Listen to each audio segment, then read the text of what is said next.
And I'm going to look into that because I really think it's kind of shocking, honestly, how different we view the concept of family, modern American culture, versus when Jesus uttered those words. Okay? And don't you dare put me in a corner and say, Jeff, you're just down on America. What's wrong with our country? You don't love our country. I'm not even going there, people. I'm just trying to show you that when Jesus said these words, the concept of family meant something different than it does for our modern American.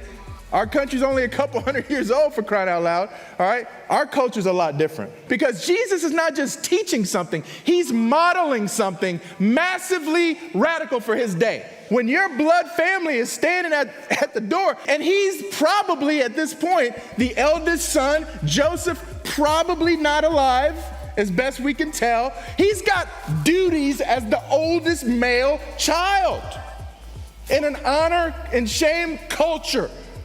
And he chooses to model, this is what it looks like to get in on what God is doing in the world. God is constituting a new family.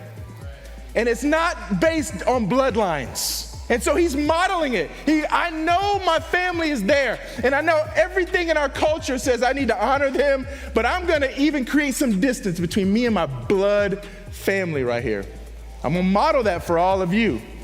Because that's what I'm expecting you to be able to do too. To transfer your deep loyalties from even your blood family to what God is doing in the world through me.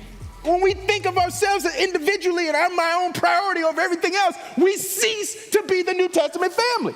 There's too much family language that Jesus himself used and that those who wrote what we call the Bible use. We got to see it for what it is. You know what I want to bring back, man?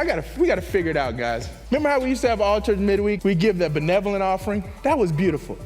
And remember every now and then the benevolent team would say, they would give anonymous. They wouldn't name anybody's name, but they would do anonymous. Like the benevolence team helped, these situations. That just always inspired me. You might have given $5, but when we all come together, amen, right?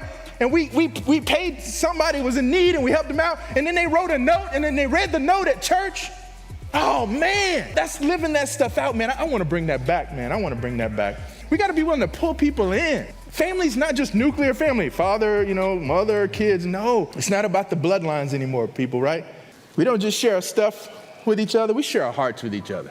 I love, this is relational, familial stuff. It's not institutional. But it's spiritual. It's not just, hey, I want to hang out and watch the game, or no, stand firm in the Lord. This is spiritual stuff. Paul's not just writing to write, like he cares about the health of the church. It's not just Yodi and Sintiki. I really like them. They're really nice people. No, in the church, we need to be connected and we need to get reconciled because that brings honor to the church because we're a family. So it's spiritual. It's not an institution. It's a family.